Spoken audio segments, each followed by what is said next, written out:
예, 월요일 예지투 첫 번째 도착한 역은 제약바이오인데요. 헤르메스 스탁 하창한 본부장님 모셨습니다. 어서 오십시오. 네, 안녕하십니까. 제약바이오는 좀 갈 수 있는 환경, 금리만 조금 이제 긴축이 끝난다 이렇게 중요한 거죠. 네네네. 모멘텀 받을 수 있고 순환매 쪽에서 못 갔기 때문에 관심이 있는데요. 단연 그 가운데서도 비만 치료제네요. 그렇죠. 뭐 시장에서 워낙 핫하게 이슈가 되고 있는 상황이고, 뭐 글로벌적으로도 뭐 경쟁이 굉장히 치열한 상황이기 때문에 예. 뭐 이제 뭐 이런 비만, 뭐 치매, 뭐 탈모 이런 쪽은 뭐 앞으로도 계속 좀 이벤트가 될 수 있지 않을까라고 보고 있는 상황이고요.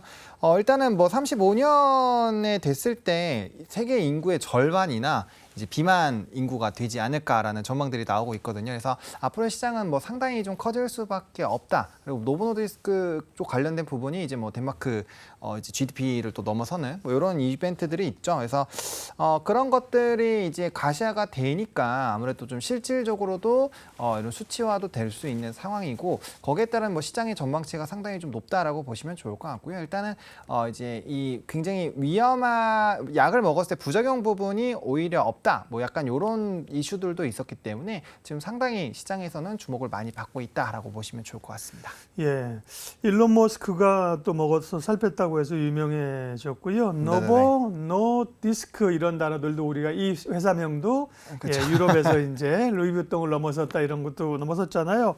국내 관련주들은 이제 어떤 얘기들이 있습니까? 대표적으로? 네. 일단은 뭐 대표적으로 한미약품, 동아에스티 그리고 뭐 이제 일동제약 뭐 이런 종목군들이 네. 있는데요.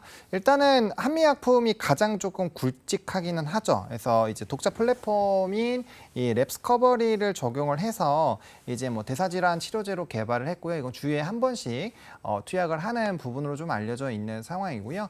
뭐 이제 동아 ST 같은 경우는 이제 개발 중에 비만 치료제 관련된 이슈가 있는데, 사실 이 회사 같은 경우는 동아 ST도 보셔야 되지만 이제 미국의 이런 회사 이벤트도 좀 같이 체크는 하셔야 되거든요. 그래서 만약에 동아 ST로 좀 접근을 하신다라고 한다면 이제 미국발 이슈가 조금은 해소가 되긴 했는데, 거기에 따른 이슈가 뭐 아예 해소가 된 건 아니기 때문에 거기서 추가적인 좀 준비는 해보실 필요가 있을 것 같고, 일단 IND 관련된 이벤트가 있다라고 보시면 좋을 것 같고요. 뭐 일동제약 같은 경우도 GLP 관련된 이벤트가 있는 상황인데, 사실상 이 연관된 종목군들이 뭐 대부분 뭐 임상에 대한 이런 이벤트, 임상 계획서에 대한 이벤트들, 그리고 연관성이 있는 사업권들로 좀 영위를 하고 있다라는 부분에서 이슈가 되고 있고요. 예. 뭐 결과적으로 움직임이 나오기 위해서는 뭐 이제 글로벌에서의 좀 이슈가 되는 종목군들 결국에 움직여야 되고, 그 안에 그 이슈들이 국내 제약바이오 쪽에서도 좀 훈풍이 돌지 않을까라는 이런 기대감으로 움직이는 종목군들이 생각보다 많다라고 보시면 좋을 것 같습니다. 한미약품 우리가 이제 어느 정도 알고 있고요. 동아 ST는 미국 뭐 자회사인가 뭐 관련 모멘텀이 있는 것 같고요. 일동제약, 동아 ST 뭐 일상 얘기만 나오는데도 근데 수치미 올라갑니다. 그만큼 이제 비만 치료제에 관심의 시장이 그쵸, 예. 있다는 거고요. 이번 달에 세계 폐암학회, 다음 달에 유럽 종양학회가 있습니다. 예전에는 이런 학회가 있으면 주로 이제 뭐 암 치료제 이런 것들이 관심이 있었는데, 최근에는 비만이나 그다음에 그 의료 AI 관련들 발표하는 거 이런 게 확실히 또 관심입니다, 그죠? 그렇죠. 왜냐하면은 연초부터 이제 AI 쪽에 대한 이벤트가 부각이 되면서 사실상 지금 이제 그런 데이터들도 있잖아요. 루닛이 오늘 조금 강하게 움직였었던 이유 네. 중에 하나가 이제 이 AI로 활용한 이런 검사 수치를 봤을 때 의사 한 명과 이제 AI 하나가 이제 의사 전문의 두 명이 보다 더 좋은 결과가 나왔거든요. 그리고 사실상 AI 기기로만 하더라도 의사와 거의 동일한 수준의 이런 검사 결과가 나왔기 때문에 거의 1000명 정도의 데이터를 돌려봤을 때 이런 확진을 검진하는 그런 수치 자체가 상당히 좋게 나왔거든요. 그러다 보니까 이제 거기에 따른 기대감들, 그리고 AI 쪽이 발달을 하게 되면서 후보 물질 자체를 찾는 시기가 굉장히 짧아지다 보니까 네. 거기에 따른 좀 기대감도 있는 상황이거든요. 그러다 보니까 오늘 드림 CIS라는 종목이 이제 CRO 관련된 기업인데 단연 아침부터 이제 상한가 갭을 띄면서 굉장히 좀 좋은 모습들이 네. 나타나는 거죠. 이번에 이제 학회 관련돼서 좀 이슈가 있는 기업들 어떤 것들이에요? 네, 뭐 대표적으로 유한양행이나 이제 보로노이, 뭐 브릿지바이오, 뭐 엔진바이오 이런 종목군들인데 네. 결과적으로 이런 암 쪽이나 AI와 연관이 되는 기업들이 좀 단연 좀 이슈가 되고 있고, 여기다 플러스 알파로 뭐 랩지노믹스라든지 뭐 루닛 이런 쪽도 사실 이 논문에 뭐 초록에 실리거나 이런 연관성이 있는 그 기업들이 상당히 좀 이슈가 되고 있거든요. 근데 제가 바이오 관련된 이벤트가 나왔 나왔을 때 뭐 바이오가 움직이지 않았을 때부터 이제 유한양행을 좀 말씀을 드렸는데 네. 뭐 단연 이제 암쪽으로 봤을 때는 좀 이벤트가 있는 랭라자로 좀 일단 유명하다라고 보시면 좋을 것 같고. 비소세포 폐암 관련된 거고요. 그렇죠. 예. 네. 그리고 이 실적도 뭐 상반기에서 제일 잘 나왔고 최근에 네. 뭐 증권가 리포트도 상당히 목표 주가를 계속적으로 상향을 하는 이런 결과들이 있거든요. 그래서 단연 바이오 쪽에서 이제 실적에 대한 가시화를 보더라도 관심 있게 볼 수 있는 종목이기 때문에 일단 이 종목을 좀 집중해서 보실 필요가 있을 것 같고요. 말씀하신 것처럼 워낙 이 학회 같은 경우는 참석하는 뭐 회사들이 워낙 많아요. 그래서 거기서 얼마나 많은 또 이슈가 부각이 되느냐에 따라서 뭐 추가적인 이슈 모멘텀이 발생이 될 수 있다는 점을 참고를 하시면서 좀 관심 있게 보시면 어떨까 싶습니다. 유한양행 알고 루닛 알고 보로노이는 이름 가지고는 도대체 보로노이는 뭐 하는 회사예요? 네. 뭐 이것도 바이오 이제 이 신약하는 회사인데 네네. 지금 이제 관련된 이슈 같은 경우 비소세포암 치료제죠. 이제 VRN에 대한 전임상 네. 데이터를 첫 공개한다는 부분에서 충분히 좀 이슈가 되고 있다라고 보시면 좋을 것 같습니다. 그래서 이런 이제 학회에서 데이터를 공개를 했을 때 사실상 좋은 이슈가 나오게 되면 거기서도 주가가 빵하고 튀기는 경우가 상당히 많이 있기 때문에 그렇게 좀 보시면 좋을 것 같고요. 그다음에 이제 식약처에 대한 임상 1상에 대한 허가 신청도 지금 해놓은 상황이거든요. 그래서 요게 이제 승인이 된다라고 한다면 뭐 사실상 연관된 이벤트가 터져 나오면 지금 뭐 임상 1상이든 2상이든 상관없이 좀 이슈가 되는 상황이고 이게 왜 과거보다 임상에 대한 수준이 낮더라도 이슈가 되냐면 이게 코로나 기간 동안 사실상 모든 거의 임상이 거의 정지가 됐다라고 보시면 되거든요.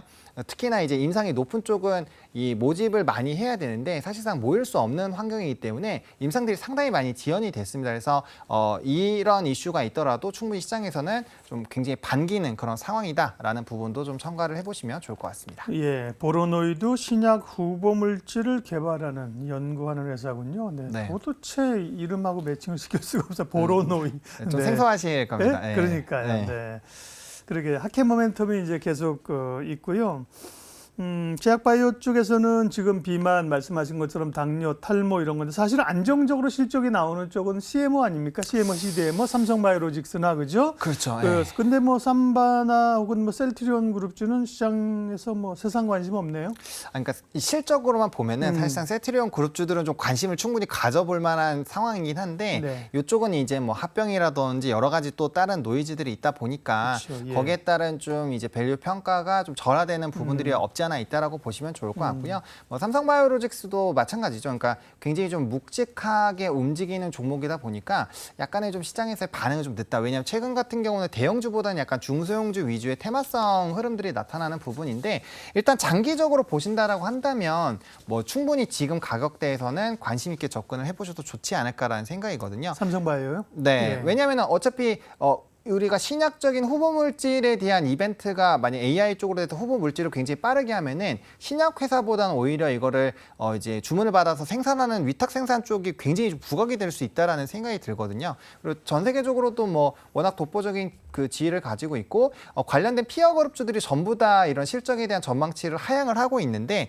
삼성바이오로직스는 오히려 상향을 해주고 있거든요. 그러니까 실적이 뒷받침이 나와주고 있다. 네. 그래서 영업이익 같은 경우도 요번에 이제 1조 처음으로 좀 달성을 할 걸로 보여지고 있고요. 뭐 매출 같은 경우도 4조 원을 좀 돌파를 할 것으로 내년에 예상을 하고 있는 상황이거든요. 그래서 실적 베이스로 충분히 좀 관심 있게 보셔도 좋을 것 같고 올해 초만 하더라도 한 10에서 15% 성장이었는데 이 목표치가 좀 높아졌습니다. 15에서 20% 정도까지 높아진 상황이고 추가적인 이런 수주 기대감들도 이렇게 후보 물질들이 많아지고 앞으로의 이런 개발들이 많아지게 되면 단연히 관련된 DMO 시장은 좀 확대가 될 수 있지 않을까라고 보고 있기 때문에 긍정적으로 보셔도 좋을 것 같고, 그러니까 바이오 쪽에서 그래도 가장 안정적으로 좀 묵직하게 장기 투자를 하신다라고 한다면 뭐 단연 CDMO, CMO 이쪽으로 보시는 게 맞지 않을까라고 생각을 하고 있습니다. 제약에서 삼성바이오나 2차전지에서 LG엔솔 같은 경우는 뭐 대표적으로 유통 주식이 없는 주식이죠. 사실은 뭐 그쵸, 외국인들이 예. 사거나 이렇게 해서 한 번 건들면 오 하고 갈 수 있는 상황인데 그쵸, 그죠? 예. 지금 그때가 아닌 것 같습니다. 한국에서 개인 투자자들은 제약바이오의 뒤통수를 다 한두 번씩 맞았습니다. 그래서 제약바이오는 내 앞에서 얘기도 하지 마.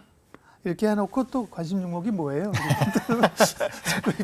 그 관심 종목이 뭡니까? 네, 그래서 저는 이제 랩지노믹스라는 종목을 네. 좀 선정을 했습니다. 그러니까 이 종목을 들으시면은 이거 막 진단 키트 종목 아니야라고 생각을 하실 텐데 진단 키트 종목은 맞아요. 근데 이 회사 같은 경우가 이제 진단 키트 쪽에서도 2분기 실적이 굉장히 좀 좋게 나왔거든요. 흑자 전환을 또 다시 한번 해준 상황이고 이 루아피라는 이 회사가 인수를 했습니다. 작년 8월부터 인수를 했는데 네. 이 인수 금액 자체가 지금 이게 이제 무상증자 때문에 가격이 2분의 1 수준으로 떨어졌거든요. 2대1 무상증자를 했기 때문에 가격은 좀 떨어져 있는데 그 인수가가 12,000원대라고 보시면 돼요. 그러니까 현재 가격에서 2배를 해보시면 딱 그 가격이기 때문에 지금이 아직도 인수가라는 겁니다. 그래서 이전엔 주가가 훨씬 더 낮은 상황에서 인수를 했는데 앞으로의 이런 이 주가 밸류업이라든지 이런 기대감이 상당히 높은 회사거든요. 특히나 기대가 되는 부분이 이제 미국 쪽에서의 클리어랩을 인수를 하고 있는데 이게 왜 의미가 있냐라면은 뭐 진단 쪽에 한 번이라도 투자해 보신 분들은 아시겠지만 미국에 이제 직접적으로 유통하거나 판매를 하기 위해서는 FDA 승인을 받아야 됩니다. 근데 이 FDA 승인을 받는 게 정말 쉽지가 않거든요. 그러니까 사전에 없는 거라면은 뭐 빠르게 한 달에서 3달 안에도 빠르게 나오지만 예. 이게 있다라고 한다면은 쉽지가 않은데 어쨌든 요게 이제 체외 진단 시장에서 미국이 40% 이상을 차지하고 있는데 유통이 된다라는 부분이고 이미 인수를 했고요. 27년까지 추가적으로 3-4곳을 인수를 할 거기 때문에 앞으로의 뭐 성장 모멘텀 충분히 크고 또 이제 암 관련된 회사들이라든지 기타 회사들과 MOU를 맺으면서 이런 제품들을 계속적으로 개발을 하고 있고 AI 진단 쪽으로도 지금 이벤트가 있기 때문에 충분히 관심 있게 보셔도 좋은 종목이다라고 정리를 드리겠습니다. 진단키트 관련주들은 코로나 유행할 때 돈을 완전히 긁어 모았죠. 네. 포대에다가 담았는데요. 그걸 가지고 이제 결국은 이제 M&A를 어떻게 할 것인가인데 네네네. ST 바이오센스도 그렇고 다 M&A 했는데 랩지노믹스가 그걸 잘하고 있군요. 주가가 말해줍니다. 그렇죠? 네, 맞습니다. 예. 랩지노믹스 관심주로 하창한 본부장님과 제약바이오 얘기했고요. 다음 역으로 가겠습니다. 이로운 경제 채널 EBC